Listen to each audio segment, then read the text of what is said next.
Here we go. What's up, everyone? It's me. It's the Batfan. I'm doing a quick show today because WNBA countdown fucking sucks. So I'm going to be giving you my picks for the night. Who do I think is going to win, and what I like my parlays for the night. So we have two games at 7:30. We have the Las Vegas Aces traveling to Atlanta. How I see this game going now, betting wise, the I like because you can get Plum for 15 plus 15 points, two 3 pointers, Asia Wilson over 25 points. That would be a plus 310. You can also throw them in there, and they'll make it go to a 350 for the Aces to win without the points. But I like the 3 leg parlay. So that game should be a blowout early. That's why the Asia Wilson's the 25 points is kind of questionable, but we'll see what's going to happen. All right. And then I also see Asia Wilson getting over. If you could get 8 rebounds, that would be more secure. I know sometimes they don't have Asia in there for 8 rebounds. It's 10 and above. But if you could grab the 8 rebounds, that'd be good. This is going to be a quick show. There's a lot of key points I wanted to touch on. Before I get to the Fever game, I want to talk about the fucking ESPYs. What kind of crazy shit was that? Yo, ESPN, you are dropping the ball. And Harry getting the ESPY for the Pat Tillman award, that shit's just disrespectful. All right. There's other stuff that happened on the ESPYs. I mean, I only saw the highlights of it. I didn't watch it. I watched this game last night, the Liberty versus the Sky. I will touch on, since I'm first, let me finish with the ESPYs, actually, and then I'll touch on this game, and then I'll get to the Fever game, which everybody wants to hear. All right, so the ESPYs. First of all, how did Simone Biles get comeback performer? Right, because she didn't fucking quit. All right, and I know everybody is going crazy over Serena Williams and what she said, that she's got a lot of that Caitlin Clark has a lot of crazy white fans, but I know Serena was just trying to make a joke. She is not that type of person. Never was. Never will be. So everybody stop coming after her. Leave her alone. She is fine. She's one of the biggest Caitlin Clark supporters. So people thinking that she's something she's not is not good for anybody's cause, okay? But I will never be watching the ESPYs again. Thank you, ESPN. I can think of it. I will be watching the WNBA. All right. So before I get to the Mercury versus the Fever game tonight, let's talk about the elephant in the back of the room here. Now, before anybody has a little fucking conundrum, I am an Angel Reese fan. I'm a Cardoso fan. I'm a Caitlin Clark fan. I'm a freaking Asia Wilson fan who got female athlete. You go, girl. So, saying all that, I am a fan of the WNBA, and I'm getting tired that I have to fucking repeat this. I know more about all you people that were attacking me on Twitter. Go fuck yourselves. But, Witherspoon, not Angel Reese. Witherspoon is patting Angel Reese's stats. And if you watch this game and don't think so, well, you're fucking lying to yourself. Cardoso was owning the paint. She almost had a double-double, playing only 10 minutes in the first half. Second half, she is owning the paint. She gets pulled. right? I know it says she was minus 16. Whatever. I don't. That you can obviously see that the New York Bigs could not handle Cardosa, but the coaching was awful.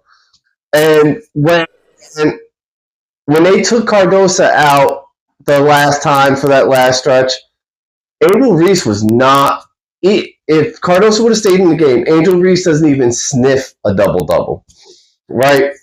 So let's fast forward. She takes Cardosa out. And by the way, I just want to let everybody know, I'm saying this stat not to be like, oh, Angel Reese is a bad player. Angel Reese is a very good hustle player. She's not a focal point of an offense. Okay, and if you think so, you don't know nothing about basketball. And hey, all you guys that say I played basketball on a very high level for a long time, I don't fucking care that you played for AAU. You know as much more about professional basketball as I do. So, your opinion is not higher than mine. Unless you're fucking coaching in the WNBA or the NBA, I don't care. You can write all you want. I'm still going to say what I got to say, and you don't know shit. So shut the fuck up. Thank you. All right. So, because this is the truth. Then they start running their offense through Angel Reese, who her shots have been blocked more than anybody else's in the WNBA. That is a fucking fact, right? For playing the position that she's in, there are mad guards that have more block shots than Angel Reese. Just facts. Caitlin Clark has more block shots. Cardosa has more block shots, and she's played way less games. So, if you're talking about they're taking Cardosa out for defensive what? Defensive what? All right, so people need to stop lying. All right, let's talk about strictly what happened last night. So, hold on, gotta take a sip.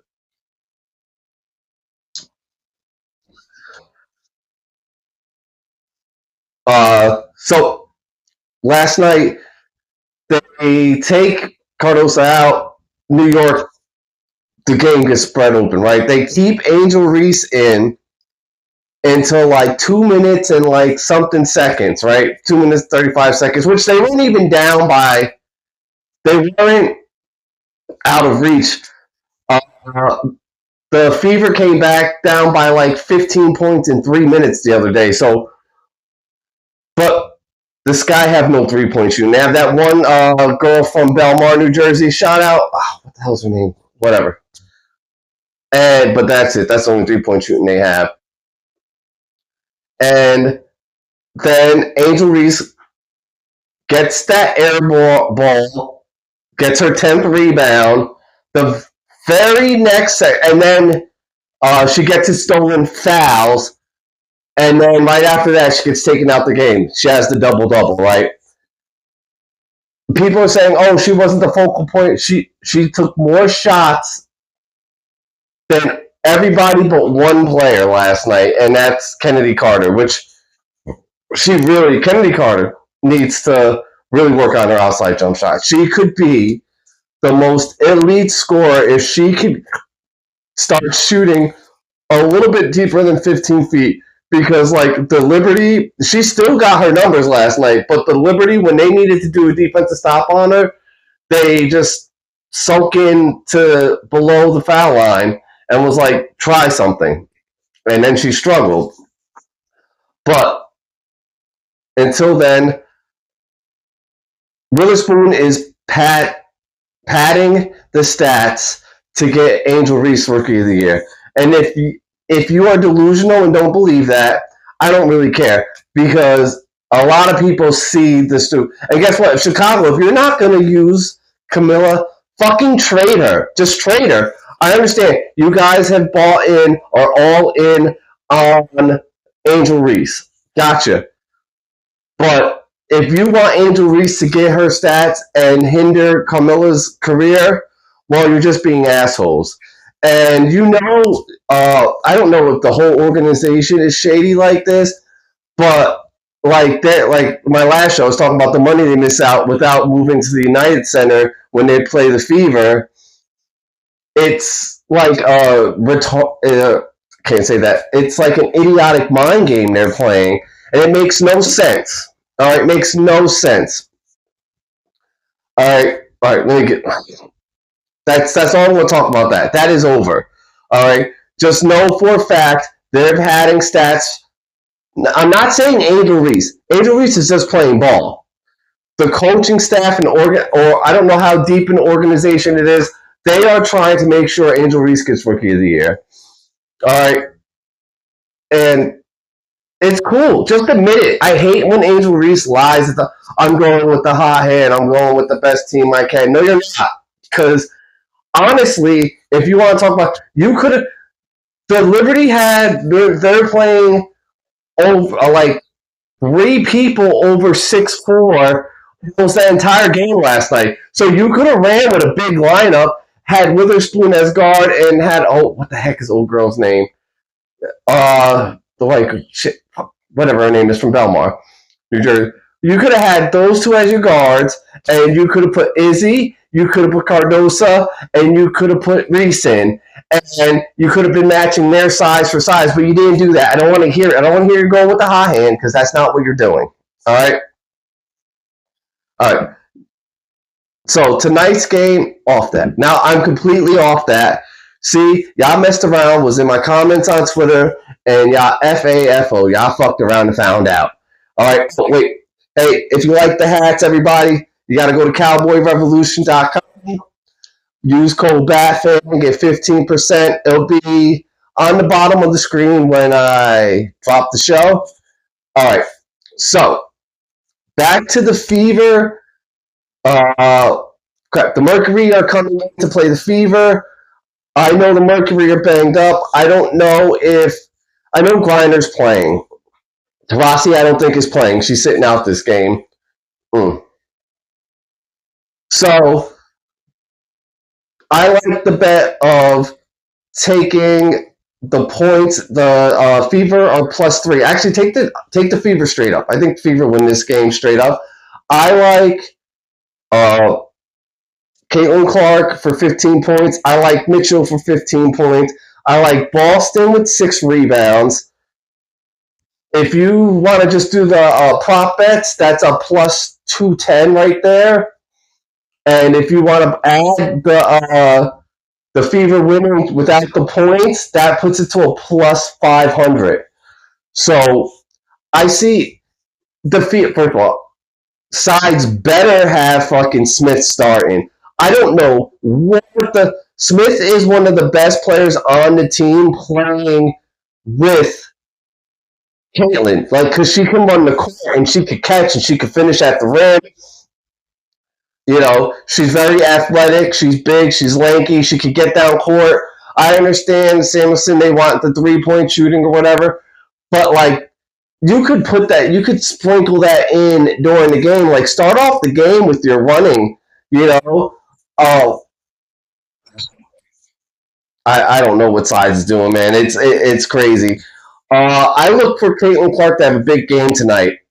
I am being very casual, saying 15 points, but I could see it easily being 30, especially because the Mercury are very thin tonight, so they are going to be running.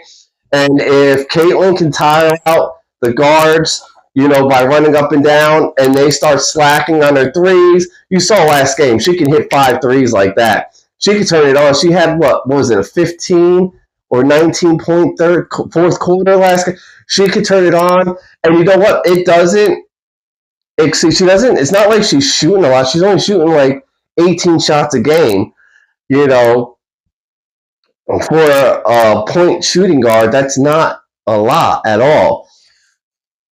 She could, if she goes on a streak, if she hits one early and often.